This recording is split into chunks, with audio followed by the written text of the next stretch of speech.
എല്ലാവരും ഹാപ്പി ആയിട്ടിരിക്കുന്നു എന്ന് വിചാരിക്കുന്നു.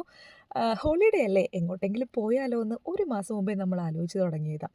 അപ്പോഴാണ് നമ്മുടെ തൊട്ടടുത്തുള്ള അയൽരാജ്യമായിട്ടുള്ള സ്കോട്ട്ലാൻഡിലെ ക്യാപിറ്റൽ സിറ്റി ആയിട്ടുള്ള എഡിൻബ്രയിലോട്ട് നമുക്കൊന്ന് പോയാലോ എന്ന് ആലോചിച്ചത്. അങ്ങനെ മാഞ്ചസ്റ്റർ അടുത്താണ് നമ്മുടെ വീട്. അപ്പം ഏകദേശം ഒരു 3.5 മണിക്കൂർ ട്രാവലിന് ശേഷം എഡിൻബ്ര എന്നുള്ള സ്ഥലത്ത് നമ്മൾ എത്തി.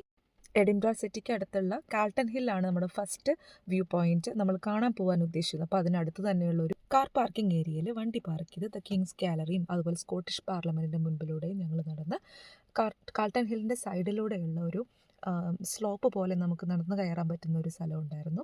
അതിലൂടെ നമ്മൾ നേരെ കയറി ചെന്നത് കാൾട്ടൺ ഹില്ലിൻ്റെ ഹൃദയഭാഗമായിട്ടുള്ള നാഷണൽ മോണ്യുമെൻ്റ് ഓഫ് സ്കോട്ട്ലാൻഡ് എന്ന് പറയുന്ന പുറകിൽ കാണുന്ന ഭാഗത്തോട്ടാണ്. ഒന്നല്ല, ഒരുപാട് മോണ്യുമെൻറ്റ്സ്, സ്കോട്ട്ലാൻഡിൻ്റെ ഹിസ്റ്ററിയെ വെളിപ്പെടുത്തുന്ന രീതിയിലുള്ള ഒരുപാട് മോണ്യുമെൻറ്റ്സ് നമുക്ക് അവിടെ കാണാൻ സാധിച്ചു. ഒപ്പം ഈ ഗാർഡനേഴ്സ് കോട്ടേജ് എന്ന് പറയുന്ന ഈ വ്യൂ പോയിന്റിൽ നിന്ന് നമുക്ക് ഒരു സൈഡ് സീ സൈഡും കോസ്റ്റൽ ഏരിയയും അതുപോലെ മറു സൈഡ് സ്കോട്ട്ലാൻഡിൻ്റെ എഡിൻബ്ര സിറ്റിയുമാണ് നമുക്ക് കാണാൻ പറ്റുക. അവിടെ ഞങ്ങൾ കുറച്ച് നേരം സ്പെൻഡ് ചെയ്തു. Because it was so beautiful place. നമ്മൾ ഒരുപാട് ഫോട്ടോസ് എടുത്തു. നേരെ നമ്മൾ എഡിൻബ്ര സിറ്റിയുടെ ഹൃദയഭാഗമായിട്ടുള്ള റോയൽ മൈൽ സ്ട്രീറ്റിലോട്ടായിരുന്നു. വർക്കിംഗ് ഡേ ആയതുകൊണ്ട് തന്നെ ഓൾമോസ്റ്റ് എല്ലാ കടകളും ഓപ്പൺ ആയിരുന്നു. എല്ലാ മേജർ സിറ്റികളെയും പോലെ തന്നെ വലിയ കെട്ടിടങ്ങളും നമ്മൾ കാണാൻ ആഗ്രഹിച്ച യൂറോപ്യൻ കൺട്രികളുടെ ആ ഒരു ഭംഗിയും കാത്തു സൂക്ഷിച്ചുകൊണ്ടാണ് ആ ഒരു സിറ്റി അവർ കാത്തു സൂക്ഷിക്കുന്നത്.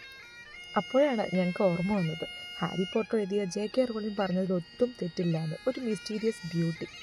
അതുപോലെ ഈ കാണുന്ന ബാക്ക് പൈപ്പ് മ്യൂസീഷ്യനെ കാണാതെ സ്കോട്ട്ലാൻഡിൽ വന്നവർ പോവാറില്ല എന്ന് തോന്നുന്നു. ഞങ്ങൾക്കും കിട്ടി അദ്ദേഹത്തെ കാണാൻ, അദ്ദേഹത്തിൻ്റെ പെർഫോമൻസ് കേൾക്കാനുള്ള ഒരു ഭാഗ്യം. നമ്മൾ ഇതിൽ കൂടെ പോണ് വിക്ടോറിയ സ്ട്രീറ്റ് പറ.